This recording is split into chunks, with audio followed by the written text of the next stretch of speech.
मी सांगितल्याप्रमाणे जर तुम्ही गुळातील या कापण्या केल्या तर अगदी 8-10 दिवस चांगल्या राहतात. नरम पडणार नाही, वातट होणार नाही, चिवट सुद्धा होणार नाही. गव्हाच्या पिठामध्ये गूळ घालून अशा या खुसखुशीत कापण्या तुम्ही एकदाच केल्या की अगदी 8-10 दिवस चांगल्या राहतात. बऱ्याच सणांच्या कापण्या केल्यावर त्या कडक होतात, बऱ्याचदा चिवट होतात, खूप जास्त रंग बदलतो, कधी कधी खूप जास्त करपतात सुद्धा. या सगळ्या गोष्टी तुमच्याबरोबर सुद्धा होत असतील तर हा व्हिडिओ खास तुमच्यासाठी आहे. योग्य वाटी आणि ग्रामचं प्रमाण देऊन अगदी परफेक्ट आणि भरपूर टिप्ससह रेसिपी दाखवलेली आहे, म्हणून शेवटपर्यंत नक्की बघा. जर आवडली तर लाईक करा. चला तर मग सुरुवात करूया.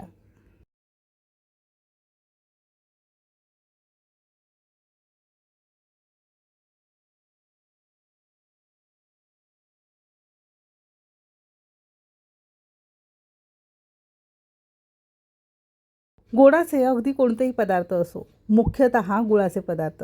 आता घेतलेले सगळे जिन्नस घरातल्या एखाद्या वाटीने किंवा मेजरिंग कपने मोजून घेणं गरजेचं आहे, म्हणजे गोडाचे पदार्थ चुकण्याची शक्यता कमी असते. मेजरिंग कप नसेल तर घरातल्या एखाद्या वाटीने तुम्ही प्रमाण मोजून घेऊ शकता. इथे आपण मेजरिंग कपने 1 कप आणि वजनी म्हणाल तर साधारणतः पाव किलो प्रमाणात बारीक चिरून काळा गूळ घेतला. आता याच कपाने बरोबर अर्धा कप आपण साधं पाणी घेतलं. काळा गूळ म्हणजे सैंधव किंवा ऑर्गॅनिक गूळ.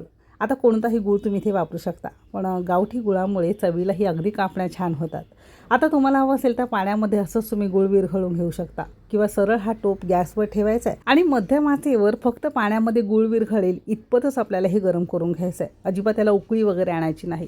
गूळ संपूर्ण पाण्यामध्ये विरघळला की थोडासा कोमट करायला बाजूला ठेवून देणार आहोत. आता ज्या कपाने तुम्ही 1 कप गूळ मोजून घेतलेला होता, अगदी त्याच कपाने बरोबर 2 कप दाबून आपण इथे गव्हाचं पीठ घेतलं. न चाळता घेतले, कारण यामध्ये कोंडा असतो ज्यामध्ये खूप जास्त प्रमाणात फायबर्स असतात जे आपल्या आरोग्यासाठी खूप जास्त उपयुक्त असतात. वजनी म्हणाल तर साधारणतः 400 ते 450 ग्राम प्रमाणात. आता याच कपाने बरोबर अर्धा कप किंवा 50 ग्राम प्रमाणात डाळीचं पीठ घ्यायचं आहे. चणा डाळीचं, हरभरा डाळीचं किंवा मुगाच्या डाळीचं, जे तुमच्या घरामध्ये उपलब्ध असेल, जे चालत असेल ते तुम्ही इथे वापरू शकता. छान एकजीव करून घेतलं की इथे आपण अर्धा चमचा जायफळ पूड घेतलेली आहे आणि अर्धा चमचा आपण इथे सुंठ पूड घेतली आहे. मिक्सरला बारीक करून घेऊ शकता. मी इथे किसणीवर किसून घेतलेलं आहे. अगदी सोयीस्करपणे पटकन करता येतं. तुम्हाला आवडत असेल तर थोडीशी बडीशेप किंवा थोडीशी भरड असते ना बडीशेपची, ती सुद्धा वापरू शकता. काहीच घालायचं नसेल तर थोडीशी वेलची पूड घालू शकता. आणि 1 चमचाभर आपण इथे खसखस घेतलेली आहे. खसखशीऐवजी तुम्ही इथे तीळसुद्धा पांढरे वापरू शकता, छान लागतात. आणि अगदी 2 चिमूट यामध्ये आपण मीठ घेतलं आहे. कोणत्याही गोडाच्या पदार्थाला थोडंसं मीठ घातलं की त्याची लज्जत छान लागते. इथे आपण एक फोडणी पात्र किंवा कडलं घेतलेलं आहे आणि यामध्ये ना सेम कपने पाव कप आणि चमचाने जर मोजाल तर साधारणतः 10 ते 11 आपण इथे साधं तेल घेतलेलं आहे. तेलाऐवजी घट्ट तूप असेल ते 3 चमचे तुम्हाला यामध्ये वापरायचं आहे. घट्ट असेल तर, पातळ असेल ते 5 चमचे वापरायचं.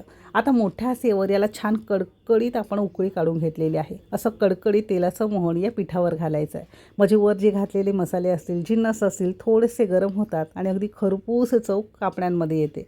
तेल खूप जास्त कडकडीत गरम असल्यामुळे सुरुवातीला पटकन हात घालायचा नाही. उलथानाने, चमचाने थोडंसं पिठामध्ये हे सगळे जिन्नस, तेल असं छान एकजीव करून घ्यायचं आहे. गुठळ्या मोडत किंवा मसाले एकजीव होईपर्यंत असं हे छान आपण करून घेतलं.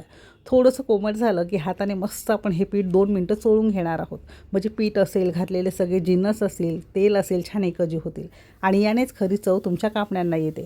आपले पारंपरिक मराठमोळ पदार्थ थोडेसे कष्टाळू असतात, पण थोडेसे कष्ट करून हे पदार्थ केले ना तर चवीलाही अगदी छान लागतात. आता 1-2 मिनटं चांगलं असं चोळून घेतलं की पिठाचा असा छान मुटका होतो, म्हणजे हे पीठ परफेक्ट तयार झालेलं आहे. गुळाचं पाणी करून ठेवलेलं होतं, हलकंसं कोमट झालेलं आहे, म्हणजे हाताने आपण हा टोप उचलू शकू इतकं कोमट करून घ्यायचं आहे. अगदी गरम नको किंवा अगदीच थंड नको. आता थोडं थोडं गुळाचं हे पाणी घालून छान घट्टसर गुळ आपण हा भिजवून घेणार आहोत. तुम्हाला हवं असेल तर गुळाचं पाणी तुम्ही चाळणीने चाळून सुद्धा यामध्ये वापरू शकता. असंच वापरलं तरी पण चालेल. आता तुम्ही इथे बघू शकता, लागेल तसं थोडं थोडंच गुळाचं पाणी घालून छान घट्टसर गुळा भिजवून घ्यायचा आहे.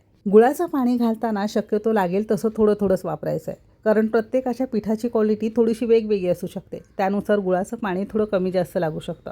म्हणूनच गूळ जेव्हा पाण्यामध्ये विरघळून घेता, कमीत कमी पाणी घालून असं विरघळून घेतलं ना तर ती छान या पाण्यामध्ये आपल्याला हे पीठ मळता येतं. तुम्ही इथे बघू शकता, असं हे मस्त घट्टसर पीठ आपण भिजवून घेतलं.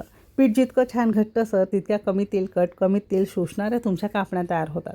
म्हणून सगळ्या गोष्टी लक्षात ठेवत प्रमाण तुम्हाला वाटीने कपाने मोजून घ्यायचं आहे आणि गुळाचं पाणी करून लागेल तसं थोडं थोडं आपल्याला वापरायचं आहे. आता आपण घेतलेलं गुळाच्या पाण्याचं साधारणतः 1 चमचाभर पाणी उरलेलं आहे. जर गरज वाटली तर नंतर पूर्ण वापरणार आहोत. आता हे पीठ आहे ना अजिबात भिजत वगैरे घालावं लागत नाही. पटकन तुम्ही याच्या कापण्या केल्या ना तरीसुद्धा चालू शकतात. फक्त पीठ थोडंसं असं लांब करून घ्यायचं आहे आणि जसं कणकेची आपण पिठाची गोळी कशी करतो चपातीसाठी अगदी तसे गोळे करून घेतल्या. तर असं हे तुमचं खुसखुशीत पीठ झालं पाहिजे. अशी छान याला जाळी सुटली ना 100% तुमचे कापणे अगदी खुसखुशीत, कमी तेलकट, न कडक होता तयार होतात. असं मस्त आपले तयार झालेले आहेत. तुम्ही इथे बघू शकता असं पीठ छान चिरल्यासारखं दिसतंय. म्हणजे अगदी परफेक्ट पीठ आपलं कापण्यांसाठी तयार आहे. एक गोळा घेतलेला आहे. आता हे पीठ बऱ्यापैकी घट्ट असल्यामुळे वेगळं याला पीठ किंवा तुम्हाला तेल वगैरे लावावं लागत नाही. आता लाटत असताना पीठ जर फार जास्त घट्ट वाटत असेल ना तर 1 चमचा आपण गुळाचं पाणी ठेवलं होतं थोडंसं घालून ते मळून घेऊ शकता.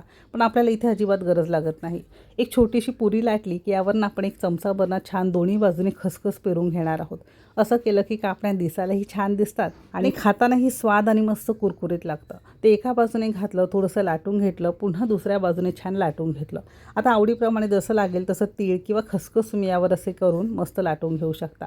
आता हे लाटताना जर तुम्हाला खूप कुरकुरीत कापण्या आवडत असतील ना तर छान पातळ लाटून घ्यायचं आहे. जर तुम्हाला तुमच्या घरामध्ये आजी आजोबा असतील, वयस्कर मंडळी असतील तर थोडंसं जाड लाटायचं आहे. थोडेसे नरम, थोडेसे कुरकुरीत खुसखुशीत होतात.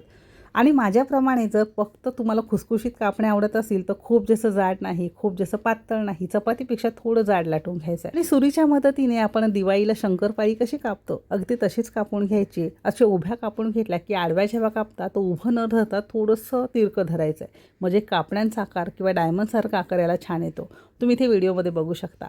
आणि जशा लहान मोठ्या लागत असेल तुम्ही तुमच्या आवडीनुसार करू शकता.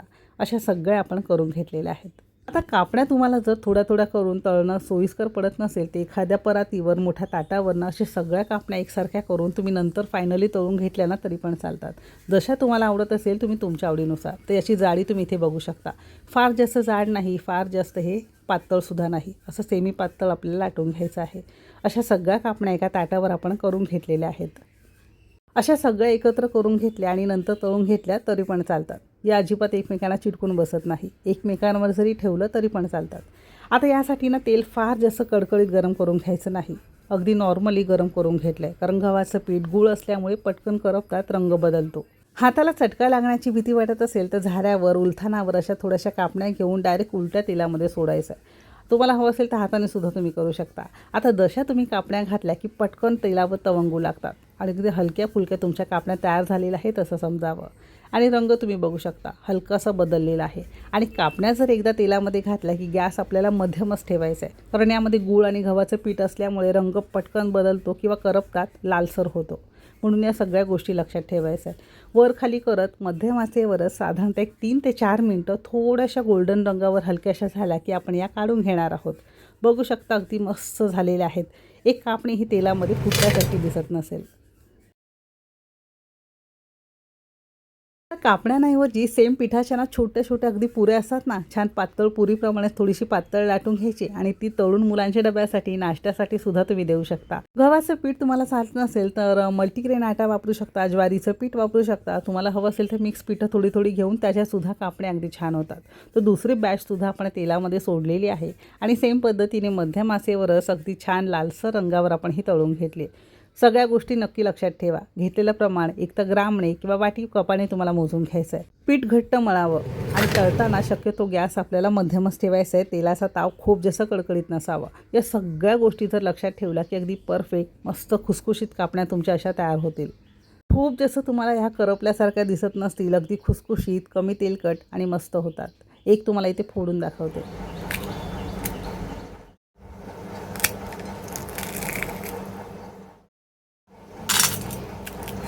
तर फक्त एकच नाही तर प्रत्येक कापणी अगदी छान कमी तेलकट आणि खुसखुशीत झालेली आहे. अशा कापण्या संपूर्ण तयार केल्या की किचन प्लॅटफॉर्मवरच थोडंसं पसरून थोडंसं गार करून घ्यायचं आहे. एखाद्या पिशवीमध्ये किंवा डब्यामध्ये तुम्ही बंद करून स्टोअर करून ठेवू शकता. फक्त त्याला हवा लागता कामा नाही आहे. म्हणजे अशा छान खुसखुशीत कापण्या तुम्ही तयार करू शकता.